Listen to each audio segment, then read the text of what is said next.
welcome everybody to Illuminate, Navigate, Radiate, a journey of emotional resilience. I'm your host, Brandon, and excited to bring another journey segment to you today. So thank you for joining and experiencing a lot of these different journeys and these different ways of healing and going through these challenges in our life. And really excited to have our guest today, and glad that we could work out a time to get together, because we've been trying for a little bit now to touch base and get this rolling and recorded. So Kristin from California, just want to welcome you to the podcast, and thank you so much for taking the time to do this. Thank you so much for having me. Like you said, we've probably been trying to do this for over a month or so.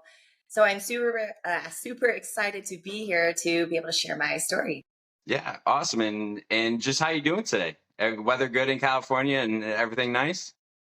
Actually, we got the May gray going into June gloom. So it's pretty overcast and kind of gloomy for a few months at this time. So it's my spirits that keep me up. Yeah, well, that's important, right? That's important, especially when it's gray out or a long period of being gray out. I know I deal with that at times as well, being in Michigan where it's gray for about 6 months. Wait, I used to live in Michigan. Oh, whereabouts? Yep. Washington Township, about 45 minutes north of Detroit. Oh, okay. Yeah, I'm right next to Saginaw. Oh, so you're there. Yeah, it's central Michigan. Yep. Yeah. So that's cool. How funny. Yeah. How funny. Small world, right? It really is meant to be. Right. So yeah, so again, I just wanted to, I've seen you on Instagram and the story you have and the way you put it out there. And so again, I'm just really grateful that you took the time to do this. And I just wanted to ask you, where do you see the importance in sharing your experience and your journey and your story through that to where you're at today? That's a great question. I get so much joy and pleasure sharing my story now. At first, I felt like I was hesitant to talk about it because, you always think in your mind the judgment that comes with it, especially from your peers, your family, your friends, people that are kind of close to you, that they knew that maybe you had like an addiction or a past, but I didn't really speak about it so openly. And now that I do, I just feel like this sense of empowerment, because it really reminds me like I've got it under control. My life is where I want it to be. And if I can just spread the word of my story continually, and it hits home to one person and it saves their life and it impacts them in a way to exactly save their life, that's all I want out of it, is to genuinely help other people that are struggling with addiction and thinking like I did in my addiction, I'm the only one. No one else is going through what I'm going through. Blah, blah, blah. Woe is me, So I love being able to share that, just in the hopes of reaching people. And actually, I do get messages now, which are like the best thing to open in the morning. Just, Kristin, you're so inspirational. Your story reached out to me. And now, I want to change things in my life that I feel like I haven't been paying attention to, or I've been lost to. So those messages to me are so important, because that means my value and my message is reaching out to someone. So. Yeah, no, I love that. And, two really big things taking from that, excuse me, just oh, I'm the only one going through this, right? I think that addiction really hits home on that when you're going through it and you convince yourself you're different than anybody else. You can't get clean. You can't change that. And you're all by yourself, and nobody knows exactly the pain that you're dealing with. And so I think that's a really big part of it that people can really relate to. And that's why I love when people share their experiences, because then it shows us like, oh, I'm not alone. I'm not as like bad off or as crazy as I think I am when I hear somebody else, say my thoughts out loud. And I think that's so powerful. And then I think it shows the strength and the vulnerability too, because like you said, not everybody, like people may know you have had a problem, but not everybody maybe knows like the depths of it or some of the different things you dealt with. And so it does take a little bit of that vulnerability and that strength to be like, all right, I'm gonna own the good parts and the bad parts of my addiction and put that out there a little bit. Because I remember when I first started doing this, somebody sent me a message like, are you sure are you sure you want to do like say that for people to see? And I'm like, well, yeah, I did it. It's Yeah. part of my life, and you know, in order to be able to show examples of recovery and getting better and going through it, like you got to talk about the bad parts as well.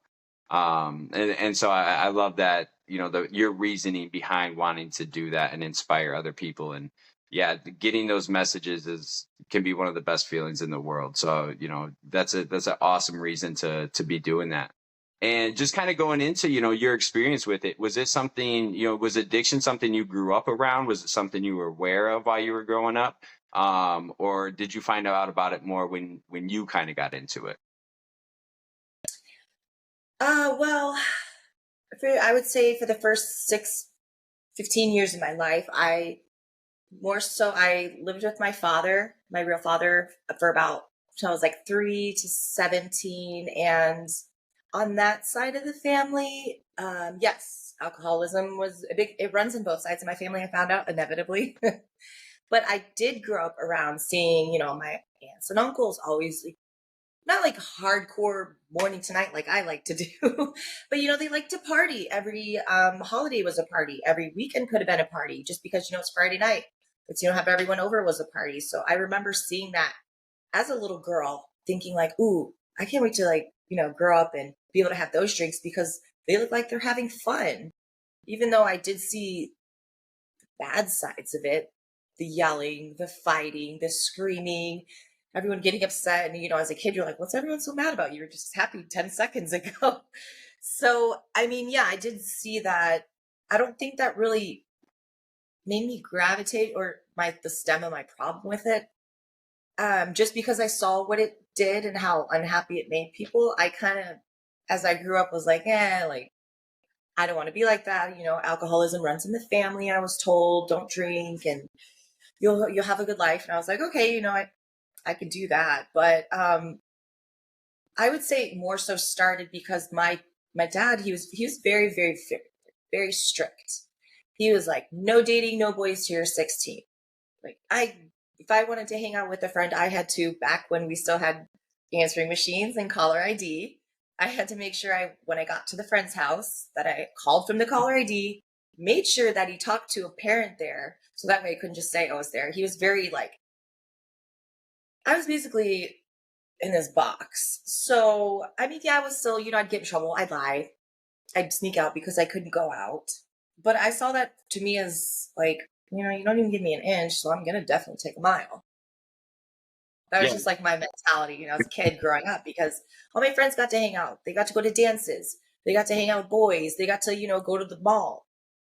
It was like pulling whatever that word is, nails, or nails on a chalkboard. It was Mm. just like trying to let him get me to do things it was rough. It was tough. So I felt very, like I said, boxed, put in this, you couldn't do anything. So when I decided to move with my mom, my senior year, she gave me freedom, but not, she was still like, you can only go out once a weekend. And I was like, I can go out once a week, so I got introduced to alcohol because, you go out to a party where there's alcohol. That was it. That was it. Right when I first started drinking here, 17 years old, I did not stop till 32. Yeah, and it's funny because that just took me back to my childhood. I remember the whole, oh, you got to call from the caller ID, and then you got to talk to a parent. Like I remember doing that when I was younger as well. Um, but yeah, I can definitely understand that like seeing it and seeing the fun that people are having when you're growing up, and maybe you don't see the absolute worst it can get, but you see some of those negative moments. And then I'm always curious because sometimes I hear people that will never drink when they were around it growing up, and then other people who end up in it as well. And so that's always an interesting concept with the way we're raised and what we're raised in. Um, but yeah, that freedom, right? Right when we get it, we get a little bit of a taste of it, and we see how much fun it is, especially in the beginning. I would say most of the time, addiction or drinking or drugs started out with some fun moments, and that kind of kept those early days rolling. Yeah. But what was that first experience like for you? Like, was there one thing that you really fell in love with about alcohol? Like either that first time you drank it or those first couple times that you were like, oh yeah, I like this feeling. So actually, before I moved out here, my junior year, I would say I started dabbling a little bit of drinking, but it tasted so horrible. Mm. I couldn't get past the taste. I was like, so I would remember I would go, I had fake ID. I would go to this one 7-Eleven. I don't even know how they sold to me. I look like a child, Yeah. but I would always buy vodka for like, the parties on the weekend. But I would sit there and I would literally maybe take a sip. But after that, I would do where you make it look like you're drinking. And then when Mm. no one was looking, I'd be pouring it out to the side. So I fake drunk a lot of this stuff. I mean, the few sips I would take, it was like, woo. So that to me was like, okay, a little bit, I can still have fun. I'll fake the rest. I'll pretend this and that. But my first time really getting drunk out there, I made a fool of myself. I was at a party. I don't know. I was a little promiscuous, kissing a lot of boys. That's about it. I was going in the hot tub naked, pissing all these girls out. Their boyfriends are there. I had no recollection of this. I kind of I blacked out. And I was getting accused of doing all these things. And when you black out, you don't remember. I was like, I would never do that. I would never go in the hot tub naked around your boyfriend. I would never kiss this guy. And they're like, we were right there watching you. And I'm like, oh, it was so much drunk. So like after that, I was like, I'm not drinking anymore. Mm. But then, once I moved and the whole dynamic shifted, like I had freedom and I didn't have to come home. I could stay the night out. I was like, okay, let's toss a few more back. And from that, it was like, it started to be weekends or once a weekend. And then it was Friday to Sunday. And then, went into the week because I got bored and I have a fake ID. I'm going to go buy some alcohol, but I'll find a friend to drink it with. I wasn't a lone drinker yet. You're an Yeah. alcoholic, do that. Yeah, that's a big distinction right there. Once you start putting those back by yourself, especially a lot, or getting blackout by yourself, that's usually a big warning sign Yeah. right there. But Yeah. yeah, like you mentioned, it's funny because when you are blacking out and then you're like hearing about what you did, you're like, nah, that wasn't me. I wouldn't have done that. But I mean, we can't control that when we're in those moments, and that's what happens. I know I fell in love with that feeling of just like, oh, not caring, I'm gonna do whatever, because I was so self-conscious. So then I would get blackout and I know I wouldn't care about what I was doing, Mhm. because I hated the taste. And that's a funny, like, no matter what I drank, I hated the taste the whole time I was drinking. But I loved getting messed up. And so I didn't let that stop me in those moments. So yeah, so as you were like, as you were starting to do it a little bit more and, start drinking during the week or finding different people to drink with so that way you weren't drinking by yourself. How did it like continue to get worse, or where did you see it like start affecting you in your life a little bit at a time?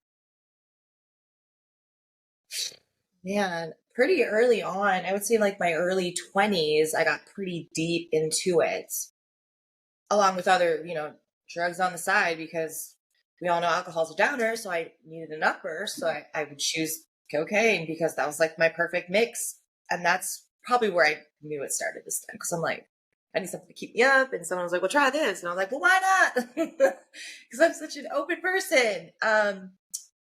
Yeah, I started drinking alone my early 20s because I remember with my first roommate, she would film me when I would black out and I would sleepwalk.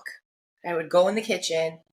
I did some bizarre things. Like she was like, I would open all the cupboards. I would take freaking meat with a knife, start chopping it. Like, how am I doing this, right? I blacked out. Taking the pieces, opening the dishwasher, putting it on the prongs, cracking eggs in cups. She had this all on video. I'm like, what the frick? Which I thought was entertaining. Like that was kind of the entertaining days because I wasn't a nuisance. It was just kind of like you do silly things.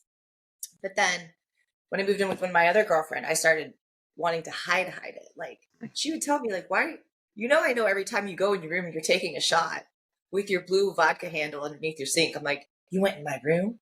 She's like, that's the only vodka you drink. I was like, oh, she's like, you come in, for work, you're back and forth in the room, and in like an hour, you can't even talk. She's like, I know you're hiding your alcohol. She's like, just drink it out here. Like, what are you so ashamed of? And I was like, I don't know. I thought you'd judge me. She's like, I know you drink. We lived together. So after that, I started getting more comfortable, like just being like, well, fine, I'm an alcoholic. I don't care. Take shots in the morning, take shots in the night. And I thought people accepted it, but I didn't know how annoying they were getting by me, because I was fun at first, and then I started becoming loud. And then I think I'm funny. So then I start spitting out like my sarcasm, my jokes, but not like funny ones. Like I'm bashing on people. Like, oh, excuse me. But like, like jokes you think you could say. It was like, dude, you can't say those things. It's not funny. You pushed it. And I was doing that to some really good girlfriends. And I didn't realize I was taking things so far, and I was losing friendships that way. But I was like, I don't care. I'll go get another one. I'll find somebody else who wants to drink with me. And so that's kind of like, mid-20s was just like the start of it. And I think it's really important, like two of those things that you just mentioned of that can be big warning signs of it is, even though somebody wasn't like shaming you for it, there must have been something inside of you that was like, oh, I gotta hide this. Like I must be doing it too much, or I gotta sneak this. And so without even like that outside pressure, you start feeling that a little bit on the inside of like, oh, I need this, but I don't want people to know how much I need it or how much I'm doing it. And then the acceptable part of it, right? I think that's where drinking and even smoking can be a little bit different, is because it's like, oh, that's not a big deal that you do that. But the problem is when I do it, I don't stop until I literally can't take my hand to my mouth anymore. And so it's, people accept it in that way. With you getting like drinking like that, and you starting to experiment maybe with some other things and then drinking more and more, was there like, can you identify anything going on like inside you emotionally, mentally, internally, that drew you to doing it more and more? I can't like pinpoint it on a certain event or person or place. It was just it was all fun at first. It was fun for the first few years, and then it got to be, it wasn't fun. It was just a habit, and it was just kind of, well, I'm bored. Mm-hmm. And the boredom always played, and then since I got so used to it, it was like before I go anywhere, I was like, well, I need to take a few shots so I can get warm and I feel good. It wasn't that I was ever insecure or, that made me come out of my bubble. It was just, it made everything better in my world, in my perspective, because that's the only world I was living in. But I mean, it was getting to the point where it was morning to night. And I would have to wake up, because like once the shakes start, like funny story. So I didn't know what that was, the withdrawal part, when I first started getting them. So I'm telling my mom one day at work, who I worked for, by the way, who put up with all my bullshit for a long time. They own a restaurant. I was like, Mom, I don't know I think my house is possessed. She goes, why? My apartment. I was like, every day for some reason, when I get home at 3:00, I start shaking, I'm sweating, I'm hearing things. She's like, it's not, you are. She's like doing that. My mom, by the way, is a recovering alcoholic. I believe she has 17 years, 18 years or something. That's awesome. So at the time she's knowing what this is in her head, she's like, So I was like, Mom, I need to go get holy water. So I literally went and got holy water. I was like, I'm blessed in the house. And later on down the road, obviously she told me what that was. I literally, because when you're starting to withdraw, all that happens, and you do start to hear like voices and whispering, because just that's the DTs, and I didn't know that, and that freaked me out. But that probably was when I was around 24 that already started happening. And out of some miracle, out of somewhere, one of my brothers, he started working out, and I liked the way he looked, and I was like, I want some of that. I'm sick of looking like this piece of shit, because I got all nasty looking and just my hygiene, everything just wasn't, when you're drinking so much, you don't care. You don't even know what you smell like as long as you have your bottle. So I saw him and I started going to the gym because I was like, okay, I need to fix something here. So I did that again. I got a trainer and I wanted to do my first bodybuilding show. However, during the whole prep and whole time, I still drank every day, except for the last week, peak week. Whoop-de-doo. I didn't drink then, but I mean, I look back at the pictures now and I'm like, oh my God, why did no one stop me? Like, look at me. That's not presentable for like what the idea of that is, your physique, everything. You could just tell I was like, Mm. I mean, I did it, but I'm not proud of how I got there. I was just, protocol was not there. Not proud. Yeah, no, I think that makes sense with like looking back on that and thinking like knowing what mindset you were in and where you were actually at in that moment, like especially comparing it to maybe what you're doing now or what you ended up being able to do.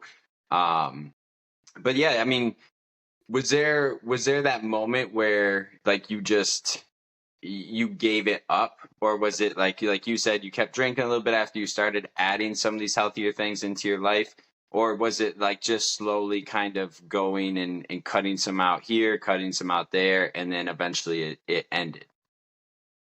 Nope, it kept going. I'm telling you that 1 week I didn't drink was it. And then after that, I was like, oh, we celebrated. I won. It all started up right again till literally 32. Literally, that's what were my spirals down. I Well, was in bad when was relationship, yeah, everything. when was your first show? Like just for like thinking about that. 2015, in October 2015, I would And then say, and then how old were you then? 27. Oh, okay. So you still had quite a few years of those rough moments and finding your rock bottom and everything after Yeah, that. that wasn't my rock bottom. No, Yeah. I put myself through more and more and more, and to the point where I was drinking vodka out of my water bottle just like this while I was driving, Hmm. winking at the cops like, "How you doing?" And, I mean, it's funny now. It's not funny, but because like when you're waking up, trying to drive to the store, and you're like your butt, like I couldn't even drink. I'd be like, my whole hand would be shaking. I would like try to sip it out of a straw while my head's bobbling like this. I was like, my car, like I'm pushing the gas and it's just going back. I couldn't until you get those first two shots in. I'd sit in my car like I'd have a half a flask spilt all over me because I couldn't get it in my mouth because the tremors are so unreal. And that still never stopped me. I was like, once you get your alcohol in. I mean, did I want to quit? Yeah. I knew I had to, because when I got to that point, I'm like, this is not cool, man. And make that worse, when that was starting to happen, my aunt just asked me to go on this cool little road trip with her down, like back in Michigan, down to like Tennessee. We are going to go like mining, do all this like bullshit, just fun stuff. We stayed at, where they filmed Dirty Dancing, all that cool stuff. Right. I ruined that trip. Like I ruined everything else. We've went on so many trips I've ruined. I can't even. But I ended up I got pancreatitis while we were acute pancreatitis. So they're like, this is never going to go away. I was like, great. So I was hospitalized there. Then we had to cancel the trip early, drive all the way back to Michigan, got hospitalized again because I was in just so much pain. And so I did that. I quit for maybe 27 days. I was sitting in the car. I drove right past the liquor store, bought my little flask, and I was like, okay, Kristin, hospital's 2 minutes down the street. We'll take a few shots. Anything happens, go straight to the hospital. What do you think happened? Nothing. Started up right again, right after I said I was going to stop. That's Same that old shit. cycle. Yeah, it's that cycle. And especially Yep. once you experience those withdrawals for that first time and you realize like 'cause anytime I started withdrawing and my cravings started to get really intense, I thought I was gonna die. Like that's where my mind went into, all right, you have to do whatever it takes to get high, get drunk, do whatever, get something in your system right now, or you are literally gonna die. And I convinced myself of that. So I didn't like it going very long because then it just got worse. I felt, crazier and crazier. And it's so intense, and then you don't want to experience that anymore. So then right there, that's a huge reason that you're not going to stop. Right. You might get messed up and be like, oh yeah, I'll quit or I'll slow down tomorrow because you're feeling really good. You're high, you're drunk, you're whatever. So Yes. yeah, I can do that tomorrow. And then right when you open your eyes and you're shaking, you're sweating, you feel like it's so hard to even explain unless you've actually felt that, because it's so intense, like physically and mentally. It just takes over everything else you're about to do. Um, but as you had that moment, that 27 days, right, that you just mentioned, and then you went back to it. Was there, like, did you have a more of a conflict of like, oh, I've made it 27 days, or was it just you weren't ready to quit? So it wasn't like you weren't even really thinking about it in that aspect. You were just like, oh yeah, I'm ready. I can have another drink now. That's what it was. That's the 27 days. I was like, okay, I'm just like any other person. I'm going to slowly just introduce it again, slowly. But you pick up right where you left off. And I never understood that because I tried to get sober 3 or 4 different times. I was like, okay, I go this long. I'll only get drunk off like a few shots. No, no, no. You go right back to the bottle, to 2 bottles a day, to a handle. I went right back every time. And yeah, and I didn't want to quit. Like I said, like, how am I going to have fun? What am I going to do? Like, how am I going to have relationships? How am I going to like go anywhere? How am I going to sleep? How am I going to have fun at a concert or a barbecue when everyone's drinking? I'm just going to stand there. Like, I was so selfish, it was like me, me, me, me, me. How am I going to do all this? When it should have been like, how am I going to fix myself? But that was way beyond. I literally used to say like, I'm not going to stop drinking until alcohol kills me. Or like I get a big sign that I got pancreatitis. They're like, if you drink again, you could possibly die. I was like, this is my sign. I'll stop. But Doesn't always do it. no, I did it again. And then I was like, you're fine, Kristin. Let's just go. Well, and I Let's do think I, it. I think that other mindset you just mentioned, right? Because I remember thinking that too, like, I can't stop because then I won't be able to enjoy life. I won't be able to talk to people. I won't be able to interact with people. I won't be able to go out. I'll be that person just kind of sitting there like straight. I love the face you made, by the way, when you were explaining that. Just yeah, just like that's what I think I'll look like in any type of setting. Or I won't be able to go to a concert. I won't be able to go to a movie because I'm not messed up, and so it won't be fun. It won't be enjoyable. And I think that is See, such isn't that a sad? real 100%. A It is such a movie. real concept. Basic things, like anything basic, food, like that. I won't be able to eat because food won't taste so good. You know, I Yeah, won't I like get this. You do it with every little thing in your life and convince yourself that, like, you know, alcohol or these drugs make everything better. So why would I ever stop? And so, I Yeah. mean, there's so many different nuances to addiction and what we're dealing with that we just convince our mind of all these little things. So even if we start thinking like, oh, okay, maybe I can quit to better myself, they're still like, well, but no, but then life won't be as fun. So I'm not going to do that. And there's just Yeah. all those little different things that we convince ourselves of that really is just, it's fantasy. It's not our, it's not a true reality to what we're doing. No, it's not. So as you went back into it and you felt yourself getting bad again, how did that affect the rest of your life? What did your life look like at that time? Maybe job wise, relationship wise, like as it got worse again, you know, what did that outside world look like for you? And I'm gonna be super basic. My life was in shambles. I ruined about every relationship I could have with my family. My mom was always rooting for me because, being a woman in recovery, she's always gonna want to see her kids do well, especially now that she's doing so well. So I always had a really good relationship with her. She always is the one that I was like always in my mind then was like, yeah, yeah, stop drinking, stop drinking. I'm like, yeah, yeah, yeah, I'll get to it. But if it wasn't for her always nagging me and being in the back of my mind, I wouldn't have stopped. I was getting to the point where I was starting to have seizures, Hmm. and I would look at people and be like, about to have seizure, lay me down, watch my head, give me 15 minutes and we'll party when I wake up.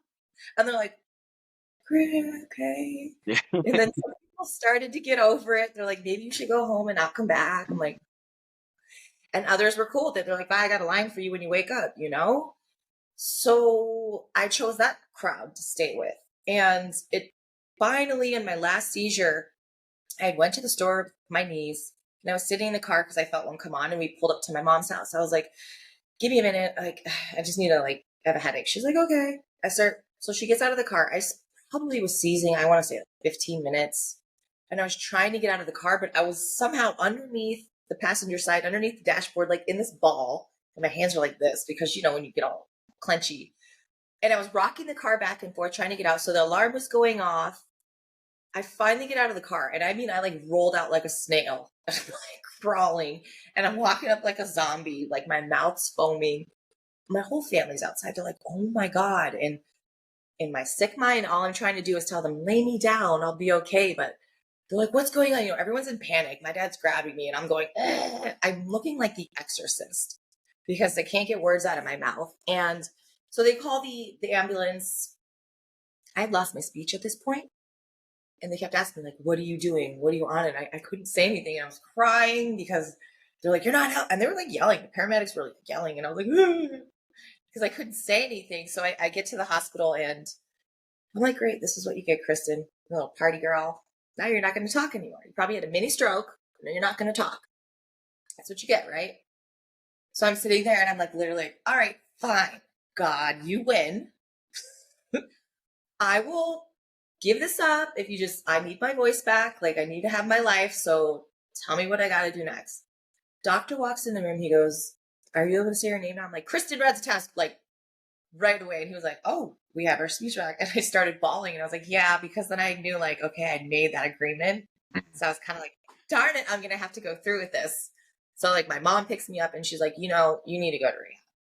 You're fucked up.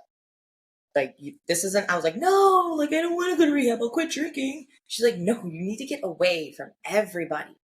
You need to get away from us, your friends, this environment, and just like figure shit out. She's like, just do 30 days. I was like, all right, I can do that. Fine. I'm going to drink when I get out. However, when I went, I had the DTs so freaking bad. I was hospitalized at this detox center 2 or 3 different times. I don't even remember going to the hospital 2 times because I was hallucinating. I was seeing my cousin from Michigan. She was coming to pick me up and take me home. I could have swore I got in the car with her. I called my parents a few times on my phone out of my pillowcase. I almost jumped out of the 2-story building because I was sitting on the ledge talking to the brick man because I wanted to go join my family for a barbecue. I had men lighting Christmas trees trying to smoke me out of my room I was in. I felt the heat. I like smelled the smoke. It was insane. And the doctor had told my mom, like, out of all 30 years, I've never seen anybody DT so hard on alcohol. He's like, is that it? She's like, as far as I know of. And at that time, it was just alcohol. Mm. So I remember when I finally came to, I was almost 5150 or something. I don't know, because they were like, she's losing her fucking mind. And I remember my mom told me after the fact, even my brother had said that she was bawling because she was like, I lost my daughter. Like, I've lost her. She's lost her mind. Luckily, I came back. After that, my brother was like, you got to go to rehab. You just have to get it done. And I cried. I was like, it's fine. So I went to one of the hardest places to go. Salvation Army. It's not for the meek. It is, you know, it's a free state program. So it is military style ran. So you can only imagine how it was there, you know. Hospital corner beds, no dust on the mirrors when you look on the side. There can't be any lint on the ground. So it was very humbling for me. I was very resentful. I was still pissed off for the first few months. I remember I called my mom finally and I was like, that's it, I'm leaving. Like, because no one stops you in rehab. You know, the door is open. You're not locked in. It's not jail. You have every right to go. So I told her that and she's like, you come home, you're not welcome here. You're not welcome around this family. You have no house to stay in. You have no job to come to. You have nothing. So you can live out of your car. Is that what you really want? And I was like, and I hung up the phone. And as weird as it sounds, that was my rock bottom. The person dearest and closest to me told me, like, no, you can't have it. And I remember crying. I went in my room and I just was like, all right, God, here I am again. Tell me, you know, and I just opened the Bible. And I'm not really super religious. However, I am. I'm just not like, you know, reading Bible every day. Mm-hmm. And I found some great passages. It stuck with me. it's so weird how John 3:16 just be like so happened to be the first thing I read, which is the most standard one. And I was like, okay. And the more I read into that, was Psalms was a good one and stuff. And that was my point of surrender. I, for some reason, was like, I'm done. I'm never drinking again. F it. I'm going to finish this crap. I'm out of here. I'm getting my life back. And I don't know what it was in that moment. It was like the full surrender, the rock bottom for me. And I had just not even had that, like, I'd be lying if I wasn't like saying that, if I see someone like, oh, I wish I could have a drink with you, but I can't. But I don't have that desire to be like, I want that feeling of drunkenness again. I want any of it because it was just everything was destroyed so hard. And I never want to go to rehab again. Ever. It wasn't steak and lobster. It was not. Yeah. How long were you there for in that type of rehab? 3 months. Okay. Yeah. Yeah, that's a long time. I needed it though. Sometimes you have to be, because I was pissed off at first because it's a place where either convicts come and they're like, okay, you can either have 6 years in jail or 6 months program here, or majority of it's homeless people getting off the street and it's like, fix your life. So I was like, I'm not these people. I have a structured life. I have a car. I know what a job is. And, I had to learn to like, let that go. It's like, you don't have structure though. Otherwise you wouldn't be here. So I was like, it was a very humbling experience. And I needed that because I was just so selfish and not open-minded to the world around me. So it was a blessing in disguise. However, I will never go back. It taught me my lesson. It really did. Well, I can't. I think that's an important aspect of it. It's just what you just said, that humbling experience, especially when you're, you have to start like looking at life on life's terms and just dealing with that and realizing that your addiction brought you somewhere you didn't think you would ever be, like, or down, and putting you with people maybe you didn't think you would ever be around. And you get that realization, especially once you get, a couple days clean or a couple days sober, where you're like, oh shit, I really did mess up. I really put myself in this place. And it's that those moments can be so powerful. And it's funny because I'm a big mama's boy, and I'll proudly admit that. And my mom, my parents, I put them through hell. And they never, I felt like they never stopped believing. Like, I stopped believing in myself that I was ever going to get clean for the longest time, but it just felt like they never did. And I remember just like one of the moments where I was like, oh, man, I really got to try to change, was my mom calling the cops on me and watching her call the cops and not even be able to say what was going on because she was crying so hard. And it was just like, it was that moment of like, where it started to click a little bit. I still had a few days before I ended up in rehab and having that moment. But that was like I always like talk about that as one of the hardest moments, and kind of that rock bottom moment of, oh shit, the person that believed in me the most just gave up on me. Right. Yep. Like, and that can hurt. Right. And just hearing that story with your mom, and your mom saying that to you, like, It's hard. it is. It's a hard thing to, like, somebody you love so much and you're so close to, and just feeling like, oh, I didn't think they would ever give up. And then you hear some of those words that you heard, or you see that moment, and you're like, oh man, they Oh did. my gosh. No, you're good. You're good. Like, I love that woman so much, and I look up to her because she was such an example. There's such examples, and we're just so lost in our addictions that we don't see it. And I see it now. Like, whoo. Yeah. And that shows the power in it, and your mom had been through it, and Yeah. you knew those things. So that's even a bigger relation in that moment of having that. So as you started to get, a little bit of clean time under your belt, and, you started to be able to stay sober for a little bit. How did those early days, weeks, months, how did that kind of look for you in that journey? I felt like I was reborn. Mm-hmm. It was my real second chance in life, because when I came out, my mom was like, oh, here, you can stay up in my room with me. She put a bed aside. And then after a week, she's like, you have to commit to your word. You said you were going to go to sober living. I was like, you're right. So I went back down to Orange County, and I did sober living. my mom was like, okay, like, do you want to work for us again? Like, since you're out, I know you need money. I was like, absolutely. So I commuted from Orange County to Ventura County. And that was like a 2-hour drive Mm. a couple times a week. But, I was like, this is what you have to do in order to prove your worth.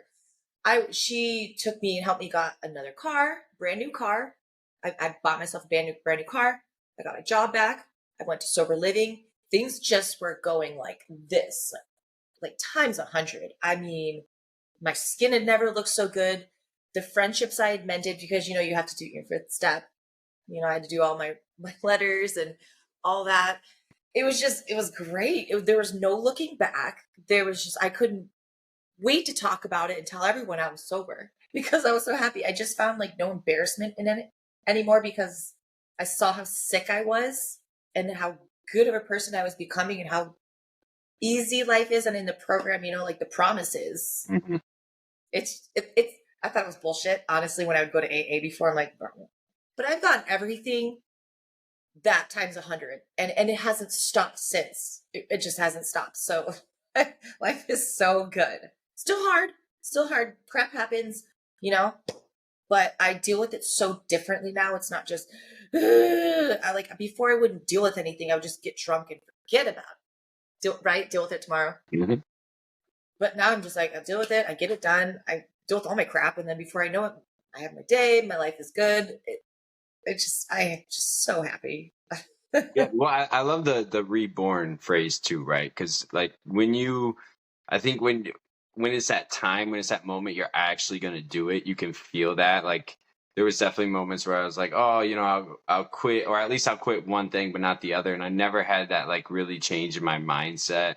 Or I'll do something for somebody else because I need to like prove a point, or I need to, Yes. show I'm trying, so that way I get some privileges back, or I get some opportunities Yes. back.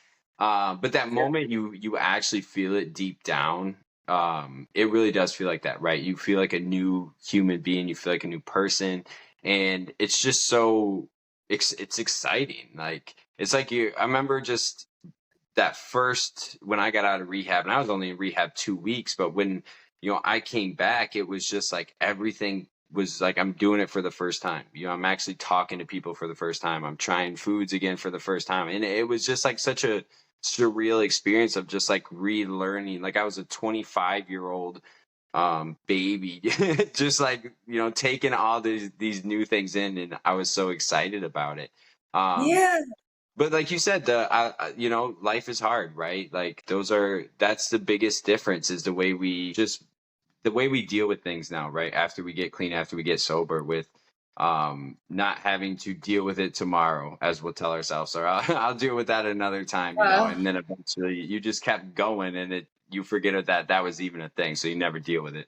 But I think that's when you can start noticing that in yourself, that really starts to build that confidence in yourself and what you're doing, and showing that like, oh, I am a good person, I am doing good things in my life, and I am capable of more than just like drinking, right? Like, so definitely. as you went through that and you kept doing what you're doing, did you feel that like belief in yourself and that that happiness like really start to amplify and take over as you continued? Oh, heck yeah. I mean, it never stopped. Like I said, things were just getting good. Like my relationships were mended. I did things right out of the box. Like I said, I got a car, I got a job. I went in a whim and I just went got my real estate license just to see if I could do it. And I didn't continue with it. Because my passion was in fitness, but fitness got me nowhere when you're drinking because obviously it destroys your whole internal, external. So right when I got out, I started working out again, body bounce like that. I got in some of the best shape I've ever been in my life. And that's where I was like, okay, I think I want to compete again, but I want to do it the right way. And with that, I'm like, okay, now that I've helped myself, I want to help others now. So why don't I start training people? Like start an online business, online training. So that's where I'm at with that now. So I can help not only people here personally, but internationally. Yeah, and first off, I love that you went to get your real estate license just to prove you can get your real estate Just license. so I can see I Because can do I it. think I think that's one of the coolest things about getting clean is like you just like you feel like you can literally do anything. And so sometimes you just do some of those things to like show to yourself like, oh yeah, I can do this. Mhm. Even if I'm not going to keep with it or continue with it, at least I know I can do this. And so I think that's just a really cool part about getting clean or sober and really finding that self belief of being able to do that stuff. But then yeah, going into like your fitness journey and how you've used that for recovery in your life. Like what has that been able to do like in that aspect of it? Like when you put yourself back in that fitness world and start, wanting to compete again, how did that attribute to your recovery? Well, most people in fitness typically don't party or drink or are in that lifestyle. So I wanted to be around like minded people. Mm, And with that being said, I started making friends more at the gym. I wanted to be around people that are just like that. So it kind of kept me in that same mindset, and which I have. And they say, once you start, because I kept in touch and I still keep in touch with friends, but it's like I'm not as close because people grow. And like I love where we're at, but I feel like I've grown into a different level. And I just don't see the criteria of us in that same area. So now that I've met new friends and their lifestyle is just like my lifestyle, I can't help but gravitate towards that and want to be around that. So I just try to, like I said, birds of a feather flock together. That's my motto now. I used to always hear that and never understood it. yeah. Well, and it makes sense, right? Because when you were drinking, that's who you put yourself around. When I was doing drugs, I only wanted to be around people doing drugs because that's where I was at.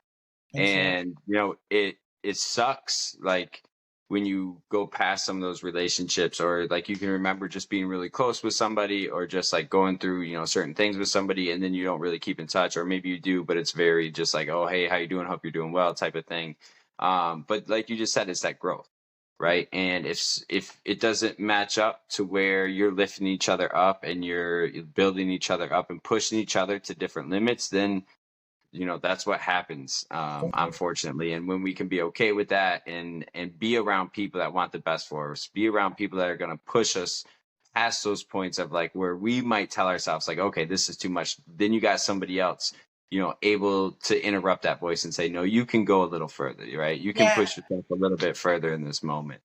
um and so I think that's a really awesome thing of just being able to want to bring that to other people, right? And just be able to show other people like, hey, even if you're in these dark moments, this is what you can get to. This is what you can become. This is, something that can help you. If you've tried other things and it hasn't, try this. Or, if you just want better, it doesn't, right? I'm sure it doesn't even have to be an addict, but just like mentally feeling better, right? I mean, that's something that you can show. Is it doesn't always just have to be an addiction, but it can just be mentally growing and physically growing to believe in yourself like you haven't before. Absolutely. And so I really like, you being honest with that, because it shows like where you're at. Like you didn't just grow up doing that. Mm-mm. You went through some shit to Yeah. end up with what you're doing today. And I think that's a powerful part of sharing our experiences and our hope and our journeys as we go through life. um so yeah, I mean, I'm gonna put your links in the description. So definitely, everybody go check them out. It's some really positive stuff, and then mixed with just inspirational, motivational stuff, right? And it looks like it's not. I would say you have like your personality in it too. You don't like, I see some joking ones and Yeah. different things like that. So I think that's awesome because it shows like the true you, right? It's not like this certain only face that you're trying to show in that realm. You're like, no, this is the vulnerability, this is the laughter, this is the work. And Exactly.